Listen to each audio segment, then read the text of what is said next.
ನನ್ನ ಡಿಸ್ಟರ್ಬ್ ಮಾಡ್ದೇನೆ ಆ ಹಾಲನ್ನ ನೀವೇ ಕುಡ್ಕೊಳ್ಳಿ. ಈಗಂತದ್ ಏನಾಯ್ತು? ಯಾಕೆ ನಿನ್ ಮನ್ಸು ಸರಿ ಇಲ್ಲ? ಎಲ್ಲ ಸರಿಯಾಗಿ ನಡ್ಕೊಂಡು ಹೋಗ್ತಿದ್ಯಲ್ಲ.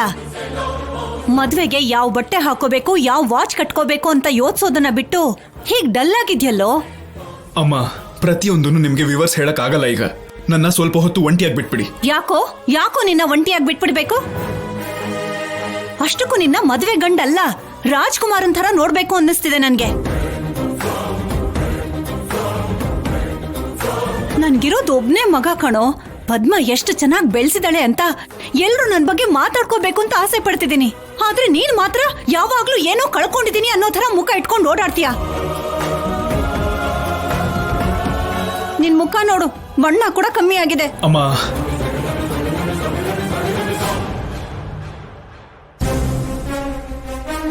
ಲೋ, ನಿನ್ ಮನ್ಸಲ್ಲಿ ಏನಿದೆ ಅಂತನಾದ್ರೂ ಹೇಳು. ಯಾಕೆ ಯಾವಾಗ್ಲೂ ಹೇಗಿರ್ತೀಯ? ಪದ್ಮ,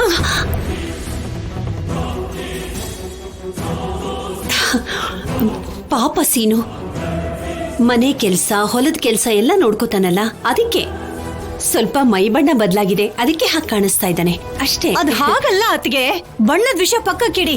ಕೊನೆ ಪಕ್ಷ ಹಾಲ್ ಕುಡಿಯಕ್ಕೆ ಏನಾಗಿದೆ ಇವನ್ಗೆ? ಮನ್ಸು ಚೆನ್ನಾಗಿಲ್ಲ ಅಂತಿದ್ದಾನೆ.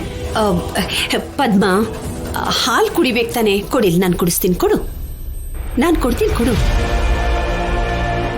ಏನೋ ಸೀನು ಇದು, ಪ್ರತಿಯೊಂದು ಚಿಕ್ಕ ವಿಷಯಕ್ಕೂ ಈ ರೀತಿ ಹಠ ಮಾಡೋದು ಸರಿ ಏನೋ?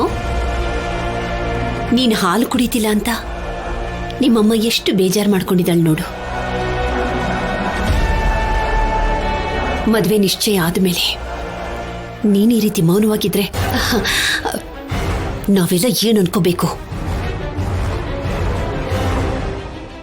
ಮನೆ ಪರಿಸ್ಥಿತಿನೂ ಕೂಡ ಅರ್ಥ ಮಾಡ್ಕೋಬೇಕು ಸೀನು.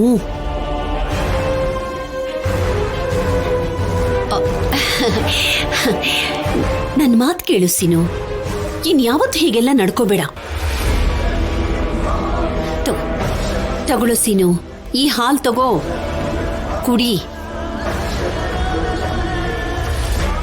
ಅದ್ಗೆ ಸೀನು ಮೈ ಬಣ್ಣ ಕಡಿಮೆ ಆಗಿದೆ ಅಲ್ವಾ? ಗಂಡಸರು ಕೂಡ ಬ್ಯೂಟಿ ಪಾರ್ಲರ್, ಸಲೂನ್ ಶಾಪ್ಗಳು ಇರುತ್ತಲ್ಲ, 1-2 ದಿನ ಅಲ್ಲಿ ಕಳಿಸಿದ್ರೆ ಒಳ್ಳೇದು. ಸೀನು ಮದುಮಗ ಆಗ್ತಿದ್ದಾನಲ್ವಾ, ಇನ್ನೂ ಚೆನ್ನಾಗಿ ಕಾಣಿಸ್ತಾನೆ. ಪಾರ್ವತಿ, ನನ್ನ ಸೀನುಗೆ ಅದ್ಯಾವ್ದ್ರ ಅಗತ್ಯನೂ ಇಲ್ಲ. ನನ್ನ ಸೀನು ಹುಣ್ಣಿಮೆ ಚಂದ್ರನ್ ಥರ ಯಾವಾಗ್ಲೂ ಅಂದವಾಗಿರ್ತಾರೆ. ಕರೆಕ್ಟಾಗಿ ಹೇಳಿದ್ರಿ ದೊಡ್ಡಮ್ಮ. ನನ್ ಮಾವ ಯಾವತ್ತಿದ್ರು ಹುಣ್ಣಿಮೆ ಚಂದ್ರನೇ. ಈ ಚಂದ ಮಾಮ ಇನ್ನೂ ಅಂದವಾಗಿ ಕಾಣ್ಬೇಕು ಅಂತ ಈ ಸೂಟ್ ತಂದೆ ದೊಡ್ಡಮ್ಮ.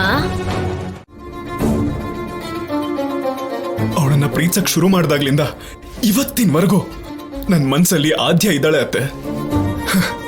ನನ್ ಎದೆ ಬಡಿತ ನಿಂತು ಹೋಗೋ ಕೊನೆ ಕ್ಷಣದವರೆಗೂ ನನ್ನ ಹೃದಯದಲ್ಲಿ ಆದ್ಯನೇ ಇರ್ತಾಳೆ. ನೋಡಿ ಅತ್ತೆ, ನನಗೆ ನಿಶ್ಚಿತಾರ್ಥ ಅಷ್ಟೇ ಆಗಿರೋದು. ಅದು ಗಂಡ ಹೆಂಡತಿ ಸಂಬಂಧ ಆಗೋಕ್ಕೂ ಮುಂಚೆ ನನ್ನ ಮನ್ಸಲ್ಲಿರೋ ಮಾತನ್ನ ನಿಮ್ಮ ಹತ್ರ ಹೇಳ್ಕೊಂಡಿದ್ದೀನಿ. ನಾನು ಯಾರಿಗೂ ಇದ್ರಲ್ಲಿ ಮೋಸ ಮಾಡ್ತಾ ಇಲ್ಲ ಅತ್ತೆ. ಹಾಗೆ ನನಗ್ ನಾನು ಶಿಕ್ಷೆ ಕೊಟ್ಕೋಬಾರ್ದು ಅನ್ಕೊಂಡಿದ್ದೀನಿ. ಅತ್ತೆ, ಹೇಳಿ ಅತ್ತೆ, ಜೀವನ ಪೂರ್ತಿ ಅವಳ ಜೊತೆ ಆಗಿರ್ಬೇಕು ಅನ್ಕೊಳ್ಳೋದು ತಪ್ಪ? ನಾನು ಆದ್ಯನ ಪ್ರೀತಿಸ್ತಿರೋದು ತಪ್ಪ? ಪ್ರೀತಿಸಿದಂತ ಹುಡುಗಿನ ಮದುವೆ ಮಾಡ್ಕೋಬೇಕು ಅನ್ಕೊಳ್ಳೋದು ತಪ್ಪ?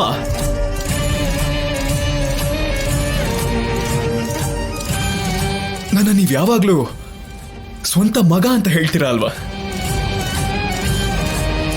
ಮತ್ತೆ ಸ್ವಂತ ಮಗನ ಜೀವನ ನರಕ ಆಗ್ತಾ ಇದ್ರೆ ಅದನ್ನ ನೋಡ್ಕೊಂಡು ಸುಮ್ಮನೆ ಇರ್ತೀರಾ ನೀವು?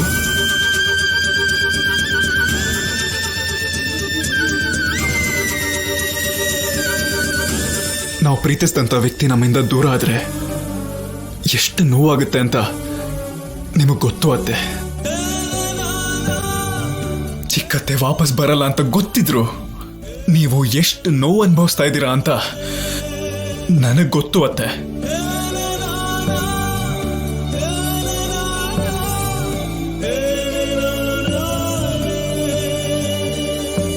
ಆದ್ರೆ ಬದುಕಿದ್ದಾಗ್ಲೇ ನನ್ನ ಪ್ರೀತಿ ದೂರ ಆದ್ರೆ ಆ ನೋವು ಹೇಗಿರುತ್ತೆ ಅಂತ ನನಗ್ ಮಾತ್ರ ಗೊತ್ತು ಅತ್ತೆ.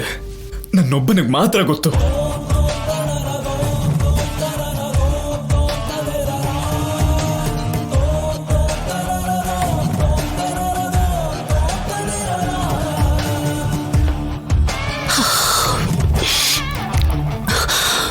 ಸೀನು, ನಿನ್ನಿಂದ ಆದ್ಯನ ಮರೆಯೋದಕ್ಕೆ ಆಗಲ್ವಾ ಸೀನು? ಈ ಪ್ರಾಣ ಇರೋವರೆಗೂ ನಾನ್ ಮರೆಯಕ್ಕಾಗಲ್ಲ ಅತ್ತೆ, ಸಾಧ್ಯ ಇಲ್ಲ. ಸರಿ, ಹಾಗಾದ್ರೆ ಒಂದ್ ಕೆಲ್ಸ ಮಾಡ್ತೀಯಾ? ಏನತ್ತೆ ಅದು? ನಾನು ಆದ್ಯನ್ಗೋಸ್ಕರ ನನ್ ಪ್ರಾಣ ಬೇಕಾದ್ರೂ ಕೊಡೋದಕ್ಕೆ ಸಿದ್ಧವಾಗಿದ್ದೀನಿ. ಹೇಳಿ ಅತ್ತೆ.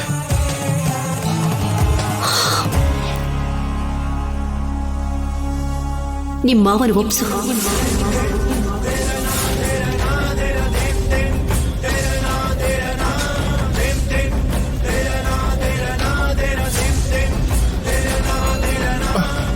ಮಾವನ್ನ ಹೇಗೆ ಒಪ್ಪಿಸ್ಲಿ ನಾನು? ಒಪ್ಪಿಸ್ಲೇಬೇಕು. ನಿಮ್ ಮದ್ವೆ ನಿರ್ಧಾರ ಮಾಡಿದ್ದು ನಿಮ್ಮ ಮಾವ.